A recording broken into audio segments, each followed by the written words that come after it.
Hi hello welcome back to our channel. This is Shirisha Bhumireddy. అందరు ఎలా ఉన్నారండి? నేనైతే చాలా బాగున్నాను. మీరందరూ కూడా చాలా చాలా బాగున్నారని దేవుని మనస్ఫూర్తిగా కోరుకుంటున్నాను. సో ఈరోజు వచ్చేసి ముందు రోజు నైట్ ఈ పనులన్నింటినీ చేసుకోవడం వలన మనకి ఎర్లీ మార్నింగ్ టైం అనేది సేవ్ అవుతుంది. చెప్పడం కాకుండా లైవ్లో అయితే నేను చూపిస్తానండి, రియాలిటీగా అయితే చూపిస్తాను. సో అది మీకు కళ్ళతో చూస్తేనే మీకు కూడా అర్థమవుతుంది కదా. ఎప్పుడు చూసినా కూడా నైట్ రొటీన్ అనేసి నైట్ టైం ఏం చేస్తాను అనేది చూపిస్తూ ఉంటాను కదా.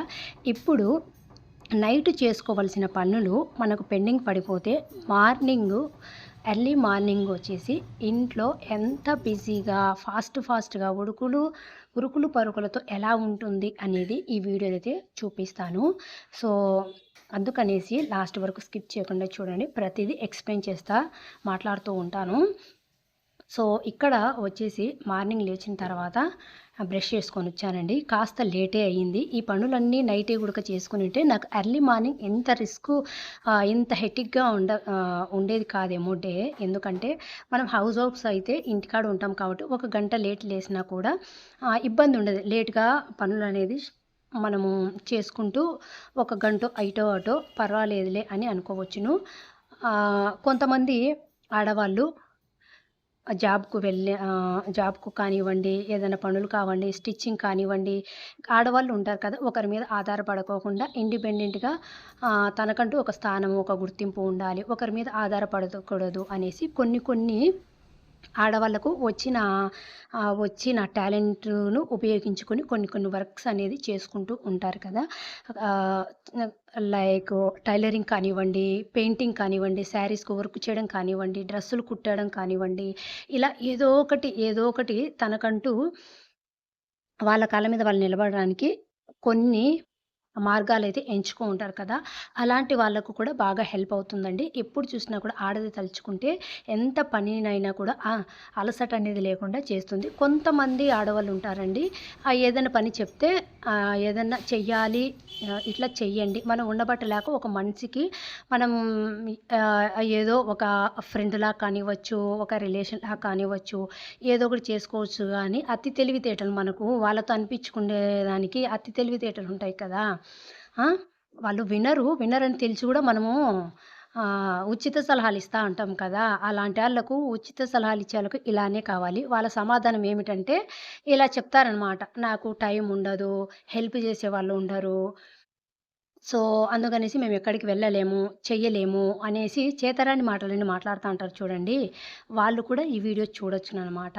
ఎందుకంటే మనము కష్టపడాలి, పని చెయ్యాలి అనుకునే వాళ్ళకు రీజన్స్ కానివ్వండి, కారణాలు కానివ్వండి, అలాంటివి నోటి నిండా అస్సలు రావంట. నేను గమనించిన ప్రకారం అయితే ఎవరైతే కష్టపడతారో వాళ్ళకు ఒకరిని మోసం చేయడం కానీ, ఒకరి దగ్గర దొంగతనం చేయడం కానీ అలాంటి అలవాట్లే ఉండవండి. ఎందుకంటే వాళ్ళు కష్టాన్ని నమ్ముకొని బ్రతుకుతూ ఉంటారు కాబట్టి ఎప్పుడు చూడు కష్టపడి పని చేసుకుంటూ డబ్బులు వచ్చినా రాకపోయినా చేసుకుంటూ ఉంటారే తప్ప ఒకరి మీద ఆధారపడరు, ఒకరి సొమ్ము ఆశించరు. మీరు గమనించినట్లయితే, నేను గమనించినంత ప్రకారం అయితే కష్టపడుకోకుండా ఊరికే పైన తిరిగేవాళ్ళు, సొడ్లు చెప్పుకుంటూ ఒళ్ళొంచి పని చేయకోకుండా చేసినామంటే చేసినాము, నలుగురిలో నారాయణ అన్నట్టు, గుంపులో గోవింద అన్నట్టు. గుంపులో ఒక 10 మంది ఉంటే ఒక 8 మంది 7 మంది బాగానే చేస్తారండి. మిగతా వాళ్ళు ఉంటారు కదా, వాళ్ళు గుంపులో గోవింద టైప్ అన్నమాట. అలాంటి వాళ్ళు రీజన్స్ ఎత్తుకులాడుకుంటారనమాట. పనిని ఎలా తప్పించుకోవాలి అనేసి సాకులు అనేటివి చెప్తూ ఉంటారు. మనం అడగకపోయినా వాళ్ళు చెప్తూ ఉంటారనమాట రీజన్స్. నాకు కడుపు నొచ్చందనో, నాకు ఒళ్ళు నవ్వదిచ్చందనో, ఏదో ఒకటి అలా కారణాలు చెప్తుంటారు. అలాంటి వాళ్ళను సోమరిపోతులు అంటారండి. సో ఇది ఎవరిని ఉద్దేశించి అయితే కాదు. నేను మన లైఫ్‌లో కూడా గమనిస్తూ ఉంటాం. ఇరుగు పొరుగు కావచ్చు, నేనిప్పుడు ఫర్ ఎగ్జాంపుల్ హోటల్‌కే వెళ్తుంటాను. హోటల్ అనేది పబ్లిక్ ప్లేస్ కాబట్టి అన్ని రకాల టైప్స్ ఆఫ్ మనుషులనేటివి వస్తూ ఉంటారు. నేను వాళ్ళని గమనిస్తూ ఉంటాను కదా. చాలా అంటే చాలా గమనిస్తూ ఉంటారనమాట. ఒకరున్నట్టు ఒకరుండరు కదా. సో అలాంటి వాళ్ళని గమనించిన తర్వాతనే నాకు అర్థమైన విషయాలు మీతో అయితే నేను షేర్ చేసుకుంటున్నానండి. సో ఇక్కడ చూపించాను కదా, మనకి ఇంట్లో ఎవరైనా హెల్పు ఉన్నా, లేకపోయినా ఒకవేళ హెల్ప్ ఉంటే అంగడికి వెయ్యి వెజిటబుల్స్ తీసుకురామంటే వాళ్ళే తీసుకొనొస్తారు. వాళ్ళే ఒలిచేస్తారు. హెల్ప్ లేని వాళ్ళు ఏం చేయాలంటే, ముందు రోజు అంటే మార్నింగ్ ఏ టిఫిన్ చేయాలి, ఏ వంట చేయాలి అని మనం ఆలోచన చేసుకున్నామనుకోండి, దానికి సంబంధించిన వెజిటబుల్స్ అన్నీ ఉన్నాయా, లేవా అనేది చెక్ చేసుకొని, లేకుంటే నైటే తెచ్చి పెట్టుకుంటాం కదా! హెల్ప్ ఉండేవాళ్ళైతే ఎంచక్కా వాళ్ళ హెల్ప్ తీసుకొని వాళ్ళతో తెప్పించుకుంటారు. అలాంటి వాళ్ళకు అర్లీ మార్నింగ్ టైంలో కూడా పెద్ద ఇబ్బందనేది ఉండదు. ఎందుకంటే హెల్ప్ లేని వాళ్ళు ముందు రోజు జాగ్రత్త పడకుంటే, ఇలా అదే రోజే పొయ్యి తెచ్చుకోవాలంటే పోవడానికి, రావడానికి, తెచ్చుకునేటివి ఒలుచుకోవడానికి చాలా అంటే చాలా టైమ్ టేకింగ్ ప్రాసెస్ కదా! అందుకనేసి హెల్ప్ లేని వాళ్ళు టైం అనేది సేవ్ చేసుకోవాలి అనుకుంటే ముందు రోజే వెజిటబుల్స్ కానివ్వండి, అలాంటివి తెచ్చి పెట్టుకొని ఏ కూరగాయలు కావాలనో వెజిటబుల్స్ అవన్నీ తెచ్చుకొని ఒలుచుకొని అలా ముందుగానే మనం ప్లాన్ చేసుకున్నాం అనుకోండి మనకి ఈజీగా ఉంటుంది. అండ్ నైటు డిన్నర్ చేసినాం కదా! అలాంటి పాత్రలుంటాయి కదా! అవన్నీ కూడా మనం మార్నింగ్ టైంలో పెట్టుకుంటే మనకు టైం అనేది వేస్ట్ అవుతుంది. అదే నైట్ టైమే వాటిని కడిగి పెట్టుకున్నామనుకోండి మనకు టైం అనేది సేవ్ అవుతుంది. 2 పాయింట్స్ చెప్పాను కదండీ! నెక్స్ట్ వచ్చేసి ఇంతకుముందు చూపించినట్టు ప్లాంట్స్‌కు వాటరింగ్ చేయడం అనేది మనం ఎర్లీ మార్నింగ్ పెట్టుకుంటే పెద్ద ప్రాసెస్ గదా! ఈ కాలం కొద్దీ ప్రతి ఒక్కరికి ప్లాంట్స్ అంటే ఇష్టం కాబట్టి ప్లేస్ ఉన్నా లేకపోయినా ఇండోర్ ప్లాంట్స్ కానివ్వండి, ప్లేస్ ఉన్నంతలో కొన్ని మొక్కలైనా పెట్టుకుంటారు అందరూ కూడా. నేను గమనించినంత ప్రకారం అయితే ప్రతి ఒక్కరి ఇంట్లో కొన్ని ప్లాంట్ అన్నా కూడా ఉంటాయి. అలాంటి ప్లాంట్స్‌కు ఎర్లీ మార్నింగ్ వాటర్ అనేది వేసుకుంటే వాటర్ అంతా కారిపోయి, మళ్ళా వాటిని నీట్‌గా తుడచాలంటే చాలా టైం పడుతుంది కాబట్టి, నైట్ మనం పడుకునేటప్పుడు వేసినామనుకోండి, నైట్ టైం వేయడం వలన కూడా మొక్కలనేది మంచిగా ఉంటాయి. సో, అందుకనేసి నైట్ టైం అనేది మనం వాటర్ అనేది చెట్లకు వేసుకొని ఎక్కటెక్కడ పెట్టుకున్నామనుకోండి, మనకు ఎర్లీ మార్నింగ్ టైం అనేది సేవ్ అవుతుంది. ఆడికి 3 పాయింట్స్ చెప్పాను కదండీ! నెక్స్ట్ 4 పాయింట్ ఇలా అందరి ఇళ్లలో ఉండవనుకోండి బాణలొచ్చేసి, మా ఇంట్లో మట్టుకు ఉంటుంది. నేను ఎప్పుడు చూసినా కూడా నైట్ టైమే వాష్ చేసుకొని బాణను వాటర్ అనేది ఫిల్ చేసుకొని, ఇంకా ఆడికి వాటర్ ప్యూరిఫైయర్ అనేది ఆఫ్ చేసుకుంటానండి. కాకపోతే ఈరోజు నైట్ టైమ్ అయితే వాటర్ అనేది ఫిల్ చేయలేదు. సో, అందుకనేది నాకు మార్నింగ్ లేచిన తర్వాత ఇదొక ఎక్స్‌ట్రా పనిలాగా అయిపోయింది. ఇలాంటి కాగులు కానివ్వండి, అదే బాండలు లేకపోతే బాటిల్స్‌కైనా ఫిల్ చేసుకొని పెట్టుకుంటారు కదా! అలాంటి వాళ్ళు నైట్ టైమే ఇలా చేసి పెట్టుకుంటే మనకు టైం అనేది సేవ్ అవుతుంది. ఇంకా పిల్లలు ఉండేవాళ్ళైతే లంచ్ బాక్సులు కానివ్వండి, స్నాక్స్ బాక్సులు కానివ్వండి, అవన్నీ కూడా నైట్ టైమే వాష్ చేసుకొని రెడీగా పెట్టుకున్నామనుకోండి, ఎర్లీ మార్నింగ్ మనకు హరీబరీగా ఉండదు. ఎక్కటెక్కడ పెట్టుకున్నామనుకోని వాష్ చేసుకొని ఫాస్ట్‌గా కుకింగ్ అనేది మనము ఫినిష్ చేసుకొని ఫాస్ట్‌గా క్యారీలలోకి సర్దేసి వాళ్ళకైతే వాటర్ బాటిల్ వాళ్ళకి సంబంధించిన నెక్స్ట్ వచ్చేసి వాళ్ళకి సంబంధించిన యూనిఫార్మ్ కానివ్వండి, అవన్నీ కూడా ముందే మనం ముందు రోజు నైటే ఒక చాట పెట్టామనుకోండి, నైట్ హోంవర్కులు రాపిచ్చింటాం కదా! అలాంటప్పుడు బుక్స్ కూడా కొంచెం చిన్న పిల్లలకైతే మనమే చేయాల్సి వస్తుంది. కొంచెం పెద్ద పిల్లలకైతే వాళ్ళ పనులు వాళ్ళు అలవాటు చేయడానికైనా కూడా మనము చెప్తూ ఉంటాం కదా! బుక్స్ అన్నీ కూడా నైట్ టైమే సర్ది పెట్టుకొని బ్యాగు దగ్గరే అన్నీ రెడీగా పెట్టుకున్నామనుకోండి, మనకు టైం అనేది కూడా సేవ్ అవుతుంది. సో, ఇంక నెక్స్ట్ వచ్చేసి మనం రాత్రి కడిగిన పాత్రలుంటాయి కదండీ!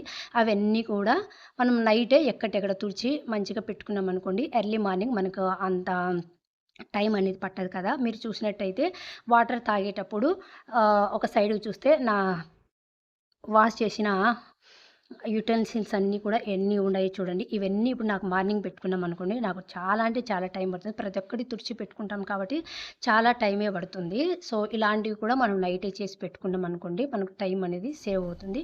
ఇక నెక్స్ట్ వచ్చేసి ఇంకా మనము నైట్ టైమే కొంతమంది నైట్ టైము ఇల్లు తుడచకూడదు, ముగ్గులేసుకోకూడదు అంటారు. కాకపోతే అన్నీ పాటించడం అయితే మన లైఫ్‌లో ఏది సాధ్యం కాదు కదండీ! మన కంఫర్ట్‌కి తగ్గట్టుగానే మనము పనులనేది చేసుకుంటూ పోతుండాను. ముందు రోజు నైటే చేసుకోవడం వల్ల తప్పేం కాదు కదా! హౌస్ వైఫ్స్ ఇంట్లో ఉండేవాళ్ళైతే ఎర్లీ మార్నింగ్ లేచేసి పనులనేవి చేసుకుంటారండి. ఇప్పుడు నేను చెప్పినట్టు ఎవరి వర్క్స్ వాళ్ళకున్నప్పుడు బయటికి వెళ్ళాలి అనుకున్న వాళ్ళైతే ఏం చేస్తారంటే పొద్దున్న లేచినాంచి ఈ పనులు పెట్టుకుంటూ పోతే మనకు టైం అనేది చాలా వేస్ట్ అవుతుంది కదండీ! అందుకనేసి ఇదేం చెడ్డ పనేమి కాదు. మంచి పనే కదా! మంచి అనుకున్నప్పుడు మనం అయన్నీ కూడా ఆలోచించలేదు. మన కంఫర్ట్‌కి తగ్గట్టు, మన టైమింగ్స్ తగ్గట్టు మన మన పనులు మనమే చేసుకోవాలి కాబట్టి ఇంక తప్పదు. నైట్ టైమే ఇండ్లన్నీ శుభ్రంగా కడిగి పెట్టుకొని, ముగ్గులు కూడా వేసి పెట్టుకున్నామనుకోండి, నైట్ టైమ్ పడుకునే ముందర దీపాలు కూడా కొండెక్కింటే, ఆ దీపాలను కూడా మనం నైటే వాష్ చేసి పెట్టుకున్నామనుకోండి, మనకు టైం అనేది కూడా సేవ్ అవుతుంది. సో, అందరూ 100కు 100% హ్మ్. మంచిగా ఉంటారనేది లేదండి. ఒకరికి నచ్చినట్టు ఒకరు ఉండడం అయితే ఈ కాలంలో ఎంత మంచిగా ఉన్నా, ఎంత మంచిగా ఉన్నా కూడా తప్పులు వెతికే జనాలైతే చాలామంది ఉంటారు కదా! సో, కాబట్టి వాళ్ళకి నచ్చినట్టు కాకుండా మన కంఫర్ట్‌కి తగ్గట్టు, మనం చేసే పనులకు తగ్గట్టు హడావిడిగా లేకోకుండా కొన్ని పనులు అడ్జస్ట్‌మెంట్ చేసుకోవడంలో తప్పైతే లేదనేది నా ఉద్దేశము. దేవుడేమి నాకు మార్నింగే తుడచండి, మార్నింగే క్లీన్ చేయండి, మార్నింగే పూజ చేయండి అని అన్నాడు కదా! మన కంఫర్ట్‌ని బట్టిచ్చి మనం చేసుకుంటూ వెళ్ళిపోతే అంతా మంచే జరుగుతుంది. ఏదైనా కూడా మన మంచి మనసుతో మనం అనుకోవడంలో ఉంటుందండి. సో, ఇలా ముందు రోజు నైటు మన పనులన్నీ ఇలా కంప్లీట్ చేసుకున్నామనుకోండి. ఎర్లీ మార్నింగ్ లేచిన తర్వాత పాచికసు దొబ్బాలి కాబట్టి, బయట దొబ్బుకునే వాళ్ళు ఉంటారు కాబట్టి, పాచికసు దొబ్బేసి, బయట కూడా వాష్ చేసేసి, ముగ్గు పెట్టుకొని వచ్చేసరికి టైం అంత పడదు కాబట్టి, మనము లేస్తానే ఒక హాఫ్ అన్ అవర్ కేటాయించినామనుకోండి. నెక్స్ట్ ఇంగ స్నానం చేసుకొనొచ్చిన తర్వాత పూజ అనేది చేసుకొని మన పనులు మనము పిల్లలకు ముందు రోజే అన్నీ ప్రిపేర్ చేసుకొని పెట్టుకుంటాం కాబట్టి టిఫిన్ కావచ్చు, లంచ్ బాక్స్ కావచ్చు ఫాస్ట్‌గా రెడీ చేసేసి పిల్లలకైతే పెట్టిచ్చేసి మనం కూడా ఫ్రెష్ అప్ అయితే మన పనులకు మనమైతే హ్యాపీగా అయితే వెళ్ళొచ్చునండి. సో, ఫైనల్‌గా ఇంట్లో పూజ అంతా చేసుకున్నాను. చేసుకున్న తర్వాత ఇలా రూములో కూడా ఇలా ధూపం అయితే వేసుకుంటానండి. సో, ఇంతేనండి. నేను చెప్పిన ఈ టిప్స్ అన్నీ కూడా రియల్‌గా అయితే చూపిస్తూ చెప్తున్నాను కాబట్టి మీకు అర్థమయ్యే ఉంటుంది. సో, ఈ వీడియో మీకు నచ్చింది, ఉపయోగపడుతుంది అనుకుంటే ఒక చిన్న లైక్ చేయడం అయితే అస్సలు మర్చిపోద్దండి. మీరిచ్చే ఒక చిన్న లైక్ వల్లనే మా వీడియోస్ అనేది మరి కాస్త మందికైతే రీచ్ అవుతాయి. సో, అర్థం చేసుకొని ఆ వీడియోస్‌ను ఎంకరేజ్ చేస్తూ నేను చెప్పిన మాటలను అనుసరిస్తారని, నెగెటివ్‌గా అనుకోకుండా పాజిటివ్‌గా ఉండాలని, అందరూ బాగుండాలి, అందరిలో మనముండాలని మనస్ఫూర్తిగా కోరుకుంటూ ఈ వీడియోనైతే ఇంతటితో ఎండ్ చేసేస్తూ ఉన్నాను. So, thank you for watching. Bye guys. మరొక మంచి వీడియోతో అయితే మీ ముందుకొస్తుంది మీ శిరీష భూమిరెడ్డి.